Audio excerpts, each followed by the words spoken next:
Hello, my name is Anna. I am a student, and I love learning English.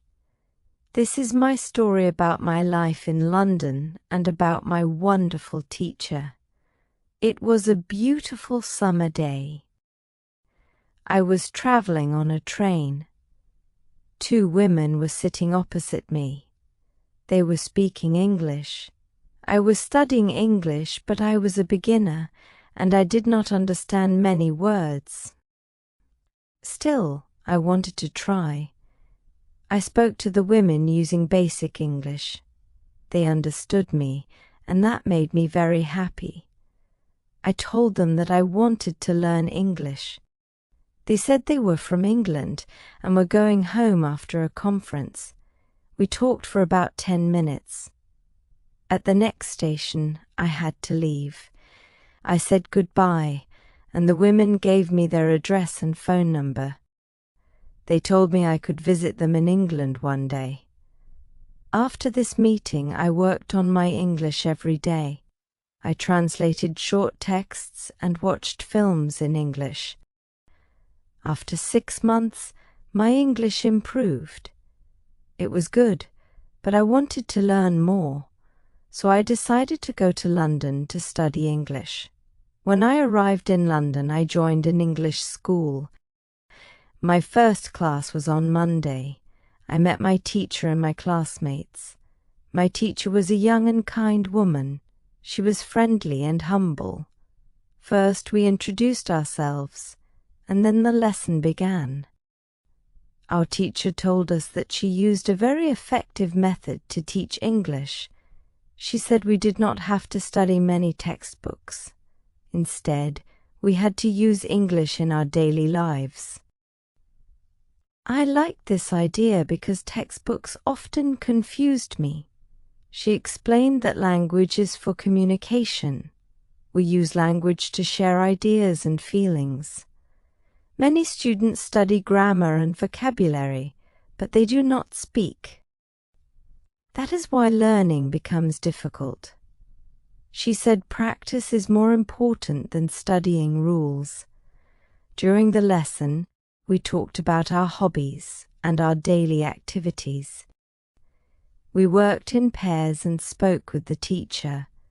I really enjoyed the class and I felt happy. The next day, one student asked how to learn new words. Our teacher said the best way to learn vocabulary is reading. People who read learn words faster. She told us to read for at least 30 minutes every day. The text should be interesting and suitable for our level. When we see a new word, we should look it up in a dictionary and understand it in the text. We do not need to write the word many times. Reading also helps us learn how words connect in sentences. This method worked very well for me. Later, we talked about jobs for students. I wanted to work and practice English. My classmates told me about the job centre. I went there after school and spoke to a lady. She said I could work as a cleaner or as a waitress in a cafe. She told me my English was good enough for a cafe job and that I would have more chances to speak English. I was happy and started work on Thursday. One day in class, a quiet student named Min from South Korea asked about pronunciation. He said he understood English but was afraid to speak. Our teacher explained that pronunciation problems happen because we use the muscles of our native language. Then she taught us a technique called shadowing. Shadowing means listening to native speakers and repeating immediately.